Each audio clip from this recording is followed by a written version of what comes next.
So bahagi ng patuloy natin pag-inilay ngayong siyam na araw ng paghahanda natin. So yung unang araw ay yung patutuo ni Juan at patutuo na ginawa ni Jesus. Yung ikalawang araw ay nakita natin na ang pagliligtas ng Diyos ay mula sa lahi. Inililigtas ng Diyos ang buo nating lahi. Pangatlo ay pinahayag sa atin ang tunay na pagtugon ni Maria at ni San Jose. Ngayon naman, pang-apat ay ang karanasan ni Elizabeth at ni Zacarias. So, bahagi yun na kung saan ay pinagkalooban sila ng Diyos ng alin? Ng isang anak. Para po sa mga Hudyo, napakahalaga na magkaroon ng anak. Kapag ikaw ay walang anak, ang tingin sa ang tingin sa ilang tao ay alin? Parang sinumpa ka ng Diyos. So, kasi napakahalaga sa kanila yung anak.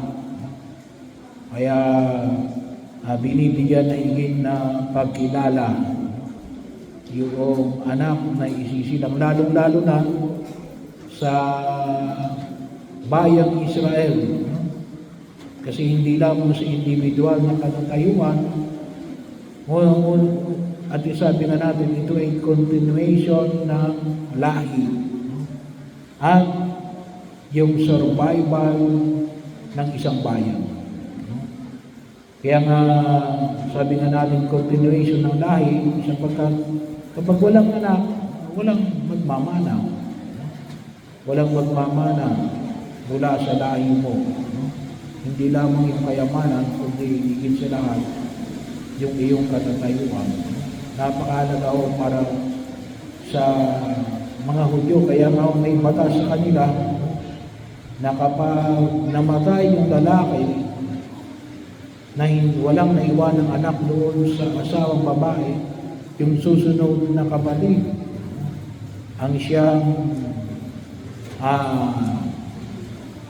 tatayong para mabigyan ng anak yung asawa noong panganay na hindi nagkaroon ng anak. So, maalala niyo yun. So, bahagi rin yun, sa lahi. Napakahalaga. At bilang isang bayan. Bilang isang bayan.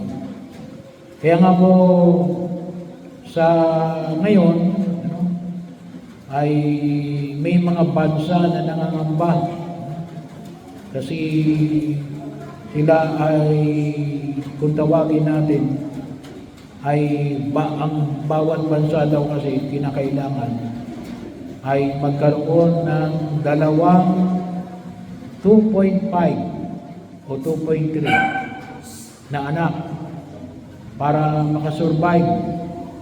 So, ibig sabihin, kapag dalawa lang yung anak, ay darating yung panahon na yung bansang yon ay mauubusan ng susunod na henerasyon. Hindi niya kayang palakihin yung kanyang bayan. Mauubos na sila. So, may mga bansang nangangamba, kasi gawa ng masyadong programa ng birth control. Pero ngayon, sabi na, ay maraming bansa ngayon ang lalong nangangamba kasi nga ay wala yung magpapatuloy. Hindi kakayanin yung dami ng matatanda sa dami ng mga kabataan. So, nakalimutan ko lang po yung mga bansa. Kahit na yung Pilipinas, ay parang tayo ay mababa na doon sa 2 something, 2.3. Pero yun yung panyaya, yun ay survival of a nation, lalong-lalo na yung bayang Israel, no? Sapagkat sabi nga natin sila'y napapaligiran ng mga kaaway. Pero yun yung ipinapamanhin ko sa atin ng buong may kapal. Sa pagbigay ng mga Hudyo, yung walang anak ay parang sinumpa.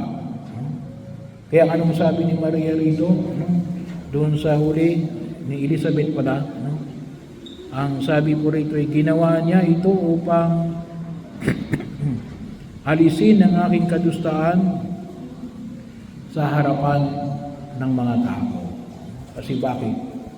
Pinagkalooban sila ng anak sa pamagitan ng mga anghel. Pero ano yung hamon na pwede natin pagnilay-nilayan ngayon sa araw na ito? No? Una ay dinirinig ng Diyos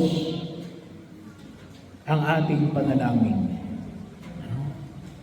Bahagi o yun. Dinirinig ng Diyos ang ating panalangin. Yun nga lamang ay hindi sang-ayon sa panahon natin.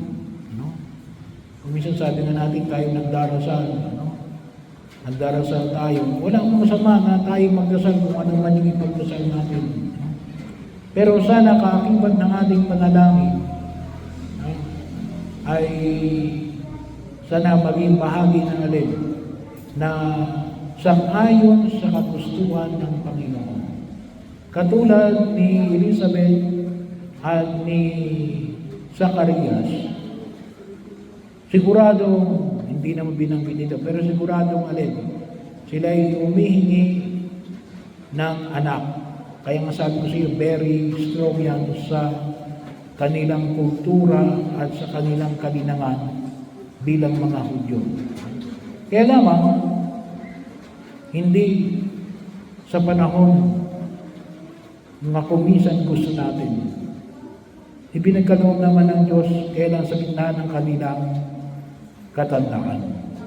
Kaya, huwag natin kalimutan sa ating mga panalangin, sabihin natin kung ano yung gusto natin. Pero sana sa huli ng ating panalangin ay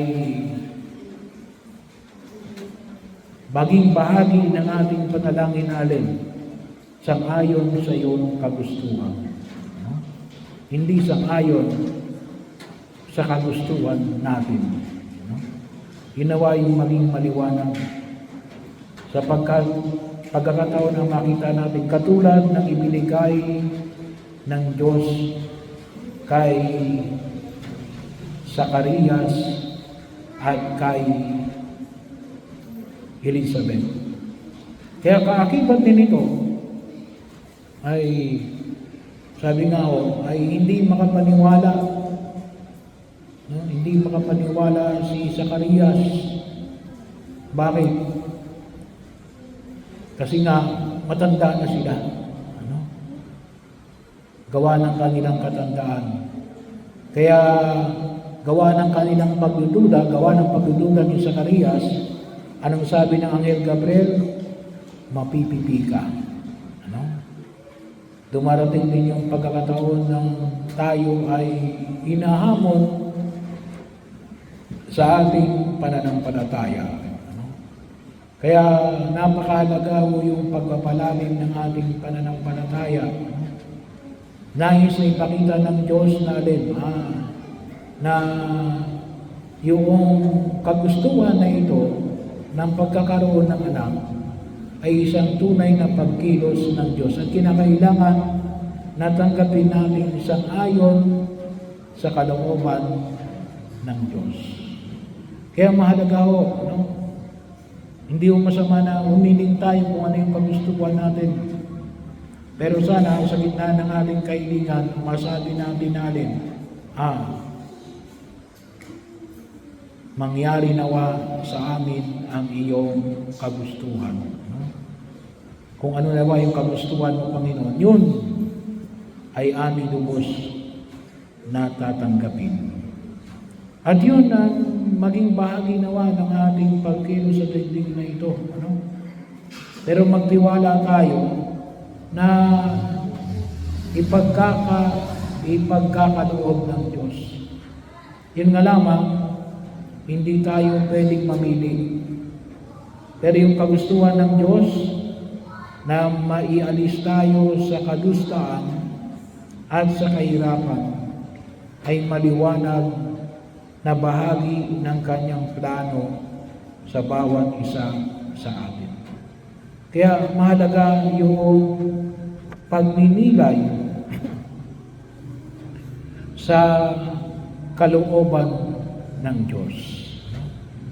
At nawa katulad ni Zacarias ay tayo ay maging nakikinig sa paanyaya na ipinapahayag ng buong may kapal. So yun po, na sa ating panalangin, napakahalaga yung patuloy nating panalangin. Pero pangalawa, sabi ko nga, sa pinakahuli, dapat maliwanag sa atin natin na sa kagustuhan natin ay mayroong pinakapanguli, sang-ayon sa iyong kalooban. Kinakailangan maging kasama yun. Kasi yun ang nakita natin kay Zacarias at kay Elizabeth, na sila ay pinagbigyan sa kanilang kahilingan, yun nga lamang sa panahon ng kanila ng katandaan. Pero yun ang mahalaga, yun ang makitang plano ng Diyos. Bakit? Ano ba yung plano ng Diyos? Gustong ipakita ng Diyos natin na itong kanilang magiging supling ay tunay na maging daan bilang tagapaghanda ng ating Panginoong Hesukristo. May plano ang Diyos sa bawat isa sa atin. At nawa, makita natin ito ng maliwanag na tayo ay kabahagi ng plano ng Diyos.